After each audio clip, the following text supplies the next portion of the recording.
ओम शांति। बाबा से हमें शक्तियाँ मिलती हैं, योग में भी, और उसने अपनी ओर से भी हमें सारी शक्तियाँ दी हैं, परंतु ये कहाँ चली जाती हैं? पहले आप आज इस पे विचार करेंगे। हमारी शक्तियों के लिए लीकेज क्या है? आज मुझे 2 मुरली बाबा की याद आ रही थी, बहुत पहले की हैं। बाप टीचर सदगुरु के प्रति रिगार्ड क्या है, उसकी डेफिनेशन, और ये लीकेज पर मुरली चली। तो शक्तियाँ मिलती हैं, योग करते हैं, स्वमान में रहते हैं, चारों सब्जेक्ट की शक्तियाँ हैं, वो मिलती हैं हमें, लेकिन वो बह जाती हैं। इसलिए स्थिति में वृद्धि दिखाई नहीं देती। तो कर्मेंद्रियों के रसों में बहती हैं वो। आज इस पे चिंतन करेंगे और जहाँ जहाँ बहती हों उस लीकेज को बंद करेंगे, क्योंकि हमें उन शक्तियों की जरूरत है। हम उन्हें बहना नहीं देना चाहते, वो हमारे बहुत काम की हैं। जितनी शक्तियाँ ज़्यादा होंगी उतनी आत्मा पावन ज़्यादा बनेगी। आने वाले समय में हम उतना ही ज़्यादा निर्भय रहकर जो कुछ होने जा रहा है उसको देख सकेंगे, क्योंकि जो कुछ होने जा रहा है वो तो सहज काम नहीं है। आजकल आप सब सुनते होंगे, कोरोना ने डरा सबको बहुत दिया है। खतरा कम, भय ज़्यादा, बहुत चारों ओर दिखाई देता है, सुनने में भी आता है। तो बहुत लोग डरते हैं इससे, बहुत, कहीं कुछ हो न जाए, पहले ही नेगेटिव संकल्प शुरू कर देते हैं। और कईयों के पास ऐसी परिस्थितियां आती हैं, सचमुच सचमुच भारी, फिर भी वो जीते हैं। आज ऐसा ही एक फोन ईमेल था, पहले यंग भाई की मृत्यु हुई कैंसर से, एक ही था। फादर पर उसका बहुत गहरा इफेक्ट हो गया, 4-5 साल में कैंसर से उसकी मृत्यु हो गई। 2 साल के बाद माँ की भी मृत्यु कैंसर से हो गई। 2 बहनें बची, उसमें भी एक का हाल बिगड़ा हुआ, कमाने वाली एक। तो बेचारी पूछ रही थी, हमारे साथ ऐसा क्यों हुआ? बाबा ने हमारे साथ ऐसा क्यों किया? मैंने पूछा, ज्ञान लिया है? कहा लिया है। मैंने कहा पता नहीं है कि बाबा थोड़ा ये सब कुछ करता है। बाबा किसी का घर उजाड़ेगा क्या?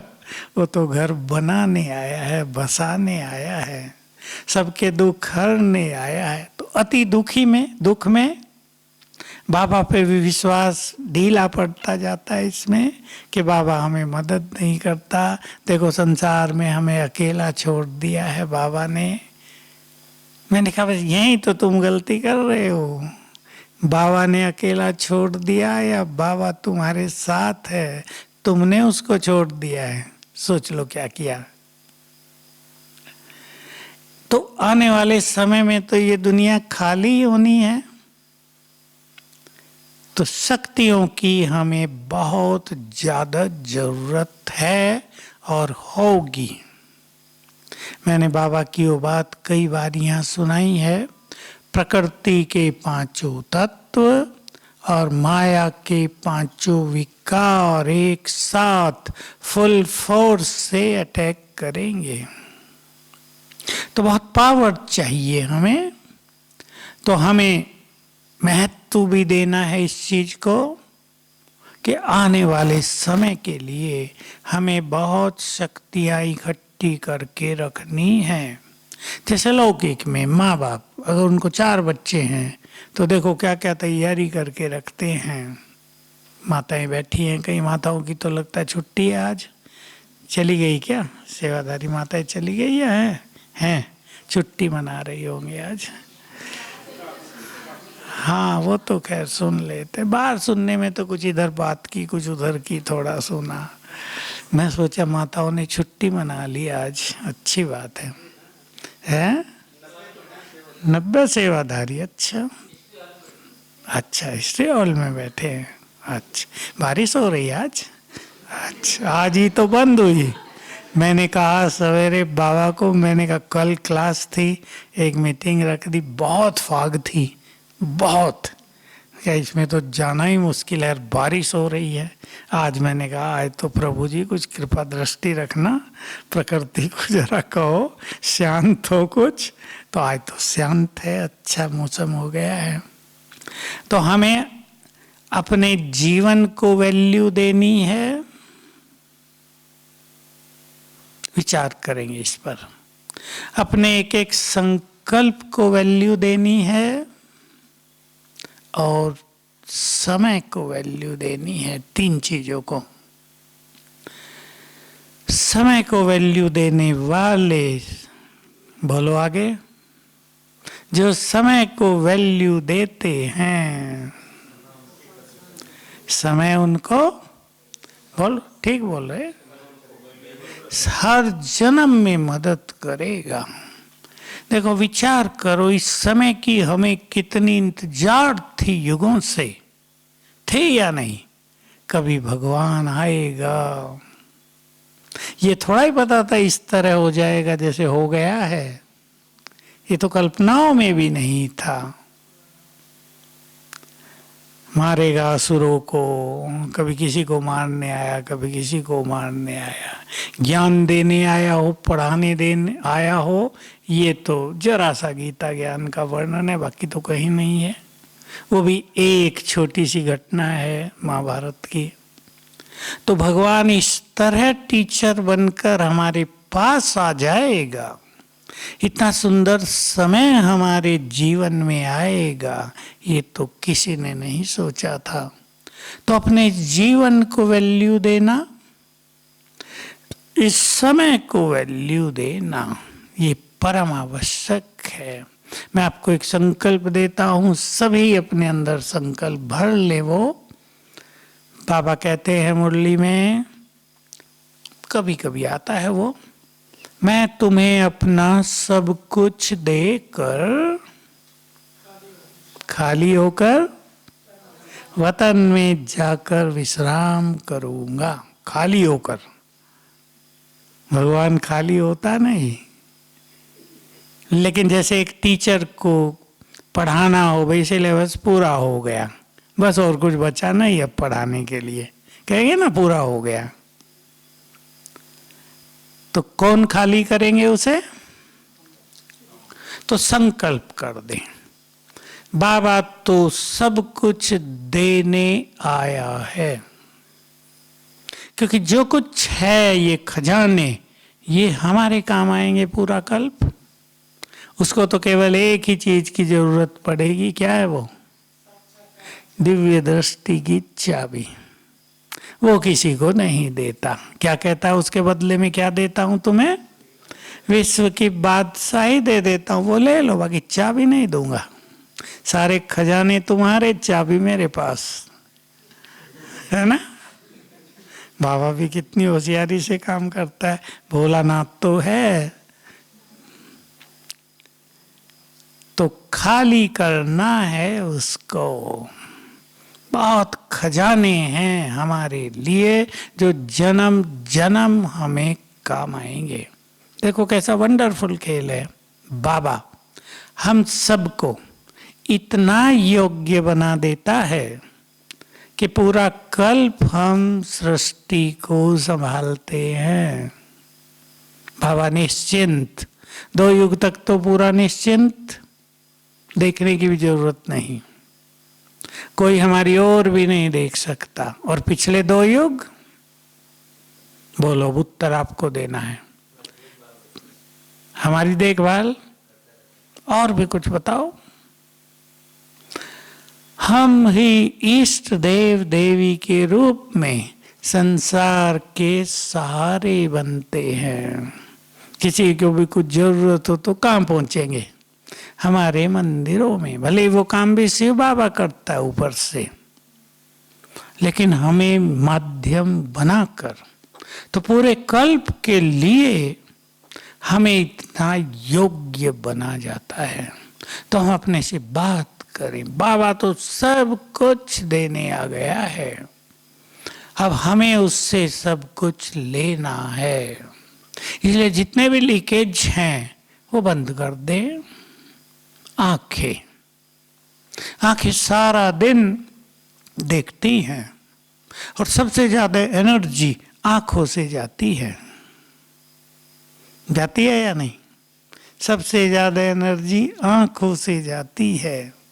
इसलिए जो नेत्रहीन हैं, आपने बहुत देखे होंगे, वो बोलो क्या बोले? हाँ, हमारे यहाँ एक प्रोफेसर आए थे कॉन्फ्रेंस में, स्टेज पे थे, मैं भी उनके साथ बैठा था। पता नहीं किसकी कॉन्फ्रेंस थी, आर्ट एंड कल्चर की थी इसकी। नेत्रहीन, हिंदी का प्रोफेसर, बहुत अच्छा कवि, म्यूजिक डायरेक्टर, सारी किताबें उसको याद, जो पढ़ाना है सब याद है उसको, जो कविताएं बनाता है वो सब याद है उसको। देखते ही रह गए हम उसको, उसने बताई है सब बात अपने भाषण में। और जो नेत्र वाले हैं वो बार बार पढ़ते रहते हैं प्रोफेसर्स, भाई तैयारी करके जाना, पढ़ाना है बच्चों को। 20 बार पढ़ा चुके हैं, फिर भी देख के जाना है जरूर। तो नेत्रों से सबसे ज्यादा एनर्जी जाती भी है और आती भी है। नेत्रों से विजडम भी प्राप्त होती है। अब आप देखिए, नेट पर लोग लगे हुए, अगर गंदी चीजें देखेंगे तो शक्तियां बहुत सारी नष्ट होंगी, और बहुत अच्छी चीज देखेंगे तो विजडम बढ़ेगी। तो हम नैनों से क्या देखते हैं? हम सबको एक सूक्ष्म चीज ध्यान में रखनी है। मैं वो चीज आपके सामने रख रहा हूं।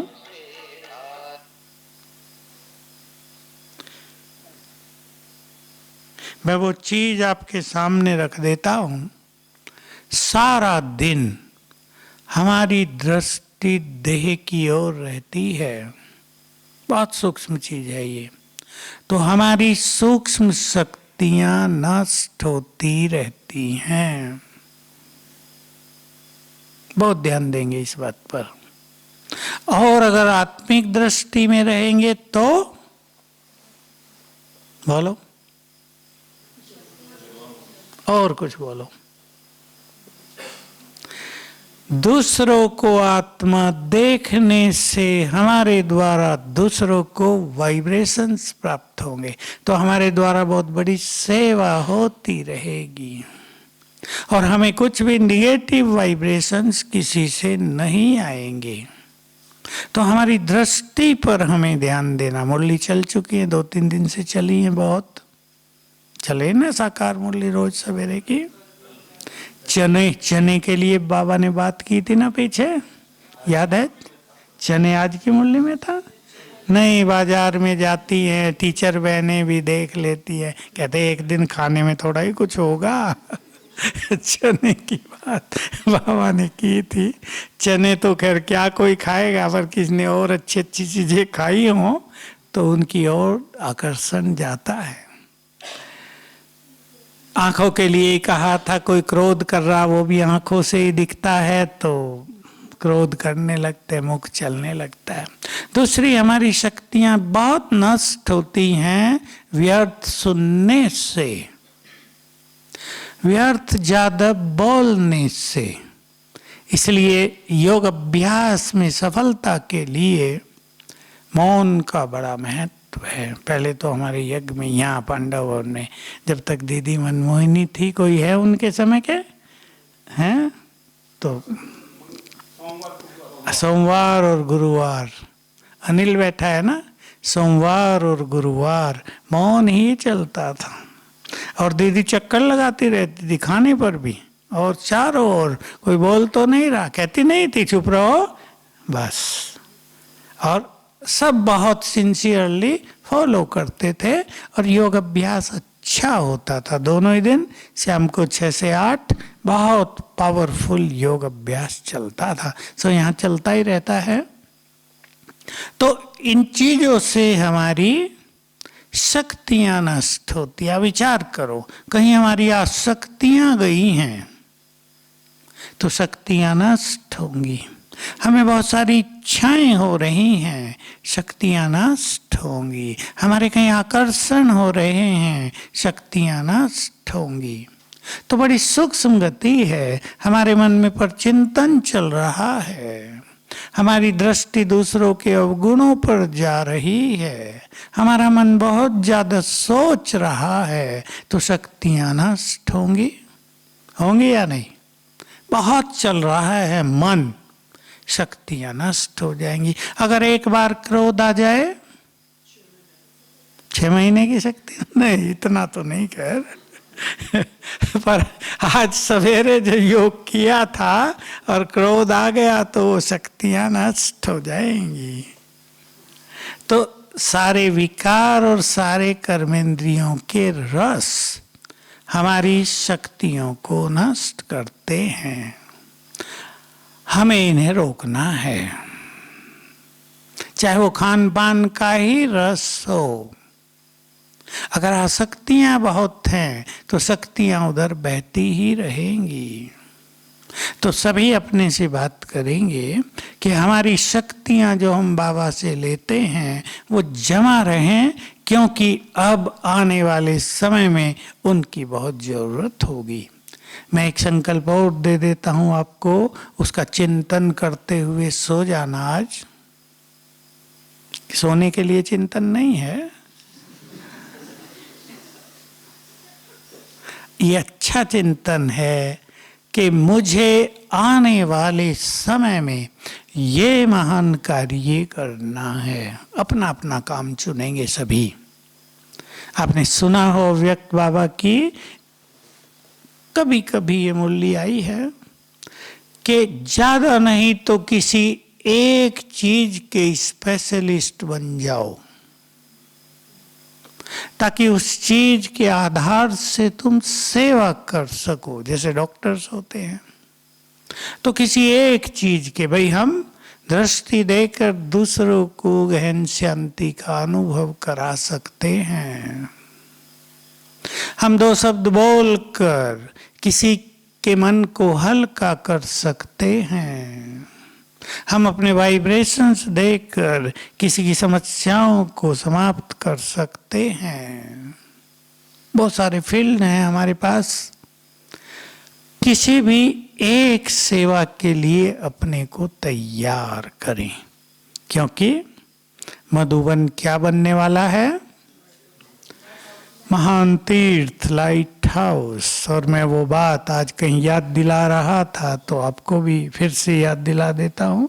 रोज याद करने की है, ये स्थान जादू की नगरी बन जाएगा, पर बनेगा तब जब व्यर्थ जरा भी नहीं रहेगा। क्योंकि वाइब्रेशंस है ना, देखिए हमारे योग के वाइब्रेशंस, हमारी प्योरिटी के वाइब्रेशन, शुभ भावनाओं के वाइब्रेशंस, स्नेह के वाइब्रेशंस, ये फैल रहे हैं।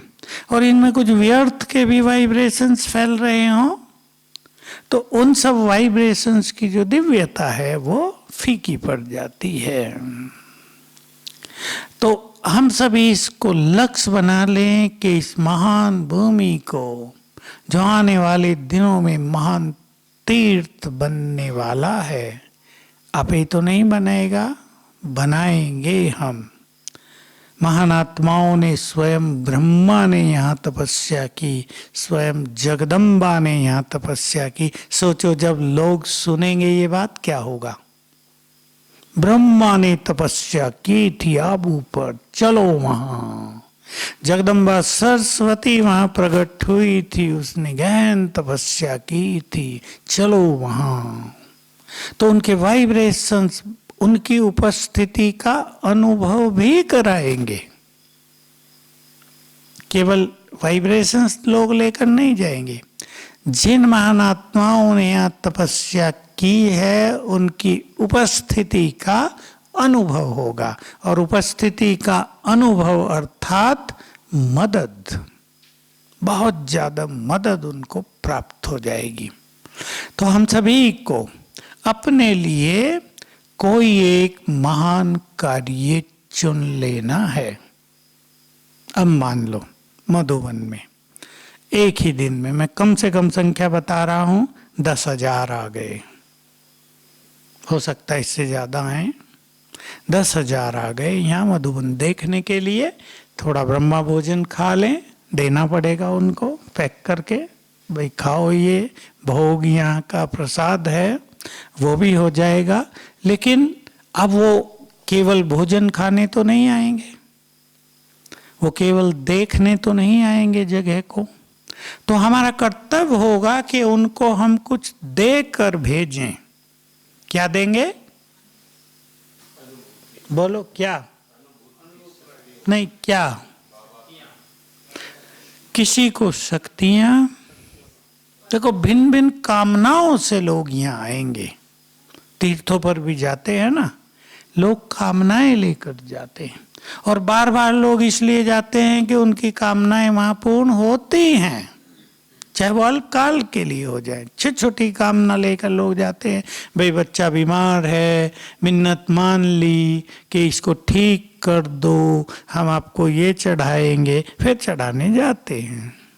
बच्चे को ठीक देखकर वो सोचते हैं देवी ने या इसने इनको ठीक किया है, तो चढ़ाने जाते हैं।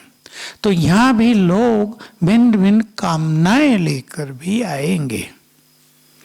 तो हमें किसी को दृष्टि देकर, किसी को स्नेह के 2 बोल बोलकर, किसी को योग सिखाकर, किसी को शांति का मार्ग बताकर, किसी को शक्तिशाली कैसे बने ये बताकर उन्हें तृप्त करके भेजना है।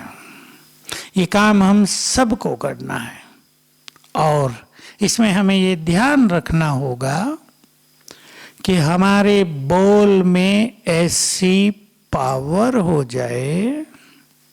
बोलो, कैसी पावर? नहीं, और कुछ। लोग आए, अब हमें तो ज्ञान भी देना होगा ना, हमें उन्हें ज्ञान भी देना है, हमें उन्हें बाबा से भी जोड़ना है। कुछ जुड़ कर आएंगे, कुछ को और जोड़ना होगा। हम उन्हें कहेंगे तुम आत्मा हो, और क्या होगा? अनुभव शुरू होंगे। ये बहुत चलने वाला है।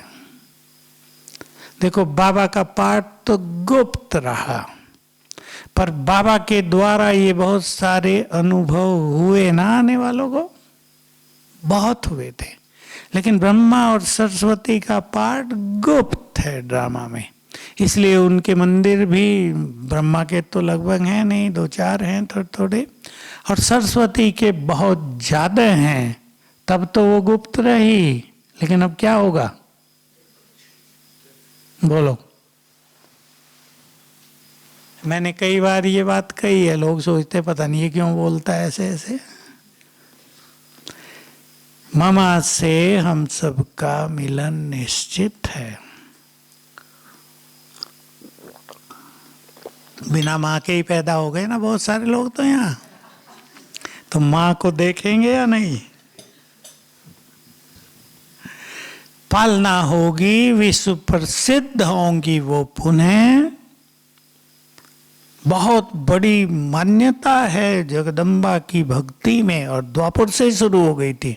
शिवलिंग, शिव की पूजा शुरू हुई तो इन देवियों की पूजा भी शुरू हो गई। थोड़े समय के बाद विष्णु की पूजा शुरू हुई, श्री कृष्ण और राम की भी। राम की तो बहुत बाद में, तुलसीदास ने शुरू कराई ज्यादा, श्री कृष्ण की पहले हो गई थी। लेकिन विष्णु, ये देवियों की, और शिव की, यही थी सबकी आराधना। भक्ति में यही 3 जादत थे छाए हुए।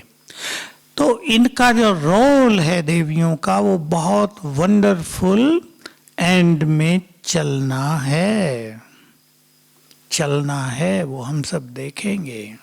ऐसे ही नहीं चलेगा ये कार्य यज्ञ का। कई लोग सोचते हैं ना, कल एक बहन मुझे कहती, मीटिंग हो रही थी किसी काम के लिए, तो कहा अब ये सब हम क्यों कर रहे हैं, अब कोई आएगा क्या यहाँ? का 25-28 हजार तक हमारे पास शांतिवन में आए हैं। मैंने कहा बस आपको पता नहीं स्थापना का कार्य हो गया क्या? हो गया? अभी तो बहुत बाकी है, लेकिन स्पीड फास्ट हो जाएगी। बाबा ने ये बात कह दी थी, ध्यान से सुनेंगे आप, सबके बहुत काम की है। ये मेहनत बाप दादा राजा रानी तैयार करने के लिए करा रहे हैं। जिस दिन राजा रानी तैयार हो जाएंगे, प्रजा तो भागी चली आएगी, उसमें देर ही नहीं लगेगी। अब त्रेता के अंत तक की आबादी 2 करोड़ है देवताओं की। 10 लाख से 2 करोड़ बनने में 2 साल में भी काम हो सकता है। इतनी जबरदस्त स्पीड हो जाएगी सेवाओं की, क्योंकि इस देव देवियां प्रख्यात होंगे, ऑटोमेटिक प्रोसेस चलेगा। राजा तैयार है, उसकी प्रजा भागी आ रही है उसके पीछे पीछे, जो वो कहेंगे वो फॉलो करेंगे। इस देवी प्रत्यक्ष से उसके जितने भी भक्त हैं सब भागे आएंगे, जो वो कहेंगे तुरंत फॉलो करेंगे, देर नहीं लगेगी उनको। तो बहुत बड़ा कार्य अभी बाकी है, लेकिन एक बड़ा कार्य पूर्ण हो गया है, महान आत्माओं को तैयार करने का। लेकिन बाकी भी बड़ा काम है, और हम सब मुरलियों में रोज क्या सुनते हैं, ध्यान दें उस पर। जब तक स्थापना का कार्य पूरा नहीं हुआ तब तक महाभारत लड़ाई लगेगी नहीं। देखो ये बात मैं कभी कभी सोचा करता हूँ, ये बात तो हमने तब भी सुनी थी जब हम कहते थे 76 में विनाश हो जाएगा, और हमें पता था कि अभी तो 10-15 हजार ही ब्राह्मण थे, मुश्किल से 25 हजार हुए होंगे 76 तक। तो अभी ये बात हमें ख्याल में नहीं थी कि भगवान ये भी तो बोल रहा है कि स्थापना भी हुई कहाँ है। सूर्यवंश चंद्रवंश कंप्लीट स्थापना हो जाएगी। तो ये बहुत रिवोल्यूशनरी काम कहते हैं इसको, इंग्लिश में रिवोल्यूशनरी, क्रांतिकारी। ये क्रांतिकारी तरीके से बाबा की सेवाएं चलेंगी अब। तो ये नहीं कि ये कोरोना आ गया तो अब सेवा क्या होगी, अब तो पूरा हो गया खेल, ये सब नहीं। अब तो असली खेल शुरू होने वाला है। ये तो बाबा ने समय दिया हम सबको, अनिल, किसके लिए? हमें जगाया उसने, हमें ही नहीं, जो सो गए थे उनको। बहुत ब्राह्मण सो गए थे, कहते विनाश तो पता नहीं होगा भी या नहीं, बाबा ऐसे ही चला तो नहीं रहा। हमें कहते थे लोग, बाबा कहीं चला तो नहीं रहा, विनाश होगा या नहीं। मैंने कहा रात पूरी हो रही, सूरज निकलेगा या नहीं, ये कोई सोचा जाता है क्या? वो तो निकलेगा ही। अभी शाम हो रही है, वो तो ढलेगा ही, रात आएगी। तब लोगों में एक जागृति आ गई कि हाँ विनाश तो होगा भाई, ये तो बड़ी खतरनाक बात हो गई। पहली ही जग गए ब्राह्मण, और बहुतों ने तैयारी की, क्योंकि मैं तो रोज क्लास कराता हूँ ऑनलाइन, 2 तो रोज होती है कम से कम, कभी 3। तो आज भी एक जगह थी, बहुत अच्छी जगह, तो बहन जी ने बताया हम लोगों ने तो बहुत सुंदर तपस्या अपनी चालू की हुई है। उनके सेंटर्स हैं बहुत सारे, सब जोन है, बहुत अच्छा। तो आज टीचर्स बहनों की उन सब की क्लास थी, तो कहा हम सब यही कर रहे हैं। तो मुझे बहुत खुशी होती है कि बहुत सारी आत्माएं अपनी अच्छी तैयारी में लगे हुए हैं, बाबा के बच्चे। तो ये बाबा ने हमें समय दिया कि आने वाले समय के लिए अपने को तैयार कर लो। सेवाएं बहुत होने वाली हैं, और सेवाओं के रूप बदल जाएंगे, तो हम बदलते देख ही रहे हैं। हमने पूरा संगम युग भी तो सेवाओं का रूप बदलते देखा। प्रदर्शनी हुई थी, रमेश भाई ने निकाली। प्रदर्शनी के चित्र भी पेंट किए जाते थे, हाथ से चित्र बनते थे, ये सब सिस्टम नहीं थे आजकल। आतम भाई जो ज्ञान अमृत वाले नीचे, वो दिल्ली में उनकी चित्रशाला थी, वहाँ चित्र बनते थे। तो प्रदर्शनी के सेट भी मुश्किल से 4-5 ही थे सारे भारत में, वो इधर उधर जाते थे। देखो कितना बड़ा काम। उससे कौन निकले, बोलो कौन निकले? वारिस निकले। बाबा की मुरली में आया था ना अभी, बच्चे कहते हैं प्रदर्शनी की कोई निकला ही नहीं बाबा, क्या उत्तर दिया था? आएंगे। जिनके अंदर तुमने बीज डाल दिया वो व्यर्थ नहीं जाएगा, निराश नहीं हो, करते रहो, देवकुल की आत्माएं आएंगी। तो पहले प्रदर्शनी हुई, 73 से मेले शुरू हुए। हम सोचते थे वाह कितना सुंदर काम हुआ। सबसे पहले मेले में हम भी गए थे दिल्ली करने के लिए, आबू का स्टॉल बनाया था, आबू वाले हम गए थे 5-6 भाई, और हर एक ने एक एक स्टॉल बनाया था अपना। बहुत अच्छी सेवा हुई। फिर वो मेले जहाँ तहाँ चले। मेलों के बाद देखो क्या क्या हुए, देखे होंगे कईयों ने मेले में सामने गेट पर किसकी मूर्ति होती थी? नहीं देखे हो मेले? दुर्गा की भव्य मूर्ति, शेर पर सवार, जो दुर्गा की होती है ना, और वो इतना आकर्षण होता था कि वो अखबारों में अगले दिन वही छपता था, वही मूर्ति। और ब्रह्मा कुमारी का आध्यात्मिक मेला लगा, धूम मची। फिर क्या हुआ? मेगा प्रोग्राम चले। ये तो अभी की बात है ना। फिर आप ही वो बंद हो गए, किसी ने बंद कराए नहीं, आप ही हो गए। कॉन्फ्रेंसेस चली बहुत बड़ी बड़ी, हमारे ओम शांति भवन बना तो बड़ी बड़ी कॉन्फ्रेंसेज हुई, और यहाँ हुई तो फिर चारों ओर हुई, बहुत ज्यादा हुई। सेवाओं का रूप बदलता आया ना। और अब क्या हुआ? सारी बंद, सेंटर बंद। हमारे यहाँ शांतिवन में एक भाई बड़ा हंसता था, पहले कहते थे क्लास में आओ आओ आओ, अब कहते नहीं आओ नहीं आओ, दूर दूर रहो।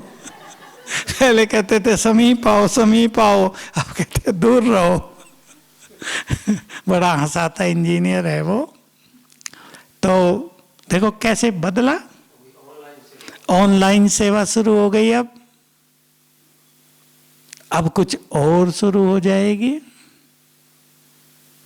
तो बदलता जा रहा है ना, और जो परिवर्तन हो रहा है हम उसे स्वीकार करते जा रहे हैं, उस अनुसार सब अपने को सेट करते जा रहे हैं। 7 डेज कोर्स भी ऑनलाइन हुआ और बहुतों ने किया।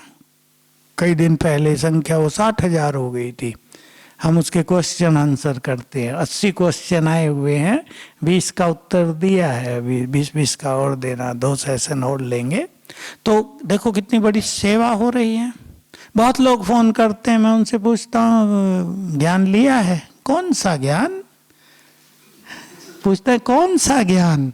कहा हम तो योग कर रहे हैं, सवेरे उठते हैं, लहसुन प्याज छोड़ दिया है, पवित्रता भी अपना रहे हैं, और ज्ञान कौन सा है? मैं कहा कहाँ से लिया?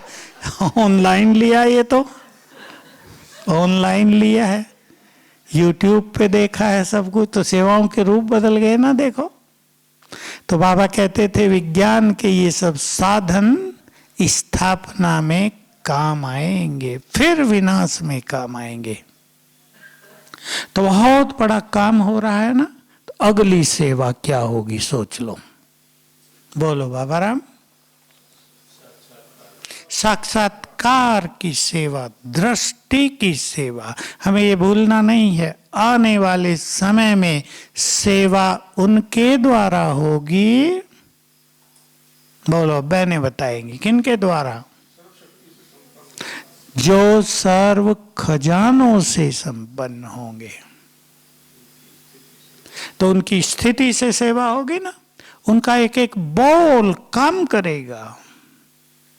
किसी को खुशी चाहिए तो 1-2-4 लाइन बोलेंगे और लोग खुश होके लौट जाएंगे, तृप्त होके लौटेंगे। जो खुद बहुत संतुष्ट हुए उनके बोल दूसरों को संतुष्ट करेंगे। तो हम सभी इन सेवाओं की भरपूर तैयारी करें, बहुत अच्छी तरह से। मैं वो रिगार्ड की बात कर रहा था, थोड़ी सी आपके सामने रख देता हूँ। बाप का रिगार्ड किसको कहते हैं? टीचर का रिगार्ड क्या होता है? सदगुरु का रिगार्ड क्या? दुनिया में भी देखो, बच्चे बाप का रिगार्ड रखते हैं, माना आज्ञाकारी। ठीक है ना?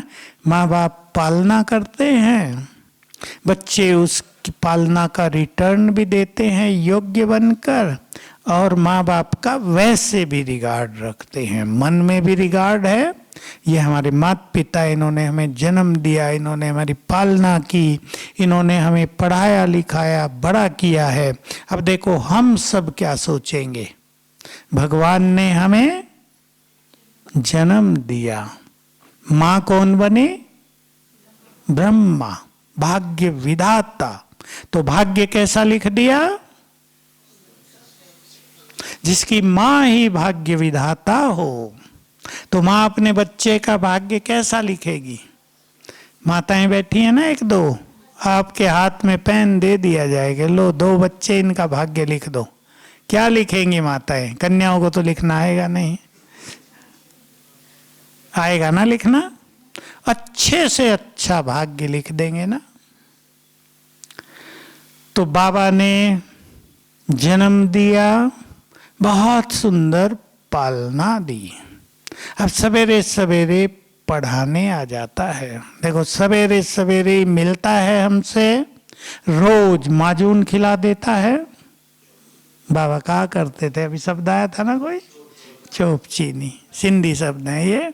तो सवेरे सवेरे हमें माजून खिलाकर ताकत भर देता है युद्ध के मैदान में जाने के लिए। जाओ, तुम्हें युद्ध के मैदान में जाना है, माया को परास्त करना है।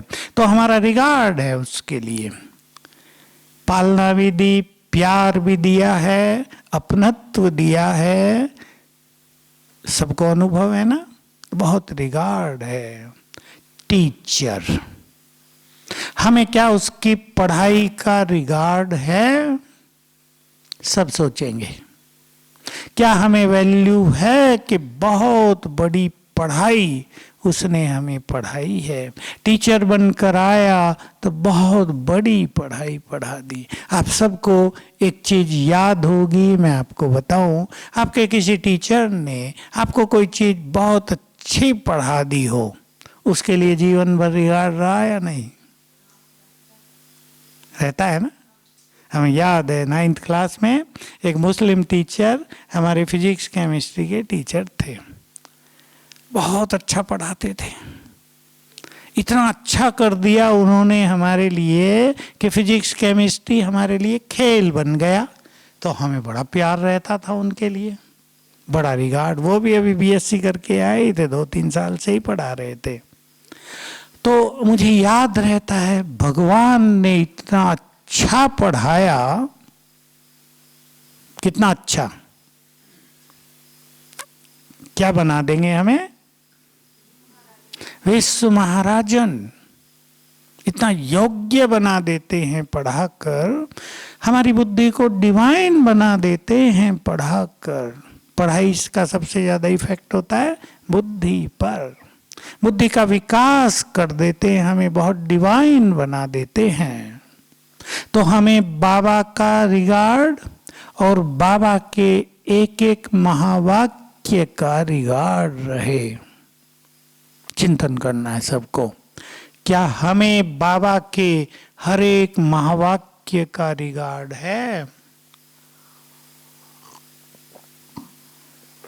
उदाहरण दें, बाबा का महावाक्य है, अभी हमने एक मुरली सुनी है, अव्यक्त परमात्म दुआएं।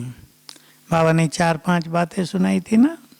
श्रीमत सवेरे उठने की है, किसी को दुख न दो ये है, पढ़ाई रोज पढ़ो ये है, 5-6 चीजें थी। तो मान लो बाबा ने हमें श्रीमत दी, सवेरे उठकर ऐसा ऐसा अभ्यास करो। तो क्या हमें बाबा की इस बात का रिगार्ड है? पूछे हम अपने से। बाबा ने हमें प्योरिटी के लिए कई सुंदर बातें कही, रोज आती है मुरलियों में, क्योंकि बाबा हमें पावन बनाने आया है। तो हर तरह की ट्रेनिंग देता है कि माया से मेरे बच्चे हार न जाएं, तो ये करो, ये करो, ये करो। हमें बाबा की उन बातों का रिगार्ड है, ध्यान दें। तो जितनी बाबा की डायरेक्शन है उनका हमें रिगार्ड है। मैं एक बात याद दिलाऊं 1-2 दिन की, सब सोच लेना। बाबा ने 2-3 दिन से कहा क्या लिखो, चार्ट। और बाबा ने भी कहा बच्चे लिखते नहीं हैं क्योंकि योग रहता नहीं है, इसलिए लिखती है, सब बता दिया। तो क्या हमें बाबा की श्रीमत का रिगार्ड उतना ही है जितनी वैल्यू से बाबा ये बात हमें कहते हैं? क्योंकि इससे हमारे जीवन में चेंज आती है, हमें स्वयं को देखने का बहुत सुंदर मौका मिलता है, हमें स्वयं को ऐसी दृष्टि मिलती है कि हम अपनी कमजोरियों को भी देख सकें, अपनी महानताओं को भी देख सकें, उन्हें ठीक कर सकें, हम आगे बढ़ सकें। अब बाबा की सबसे मुख्य श्रीमत जो मुरली में भी आई, किसी को दुख न दो, अब ये बहुत आती है। तो क्या हमें इस बात की वैल्यू है कि बाबा हमें कह रहे हैं बच्चे किसी को दुख न दो, तो हमारा इस पे ध्यान है, तो हम रिगार्ड करते हैं बाबा का।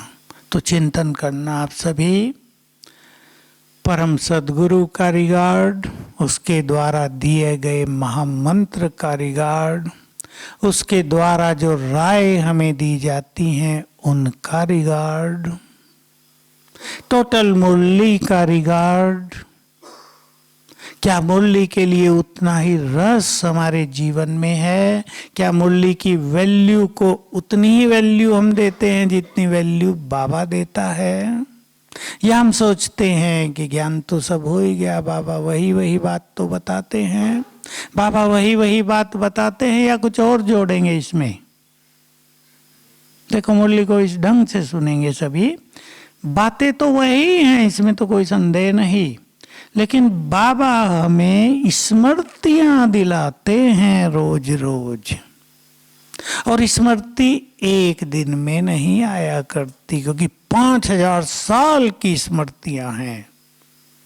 1-8 साल की होती तो 2-4 दिन में पूरी आ जाती, 5000 साल की स्मृतियां हैं। इसलिए बाबा वो हमें रोज रोज याद दिलाते हैं, इसलिए उसको हम उतनी ही वैल्यू दें, तो रिगार्ड देंगे तो बाबा का बहुत प्यार मिलेगा, बल मिलेगा। ओम शांति।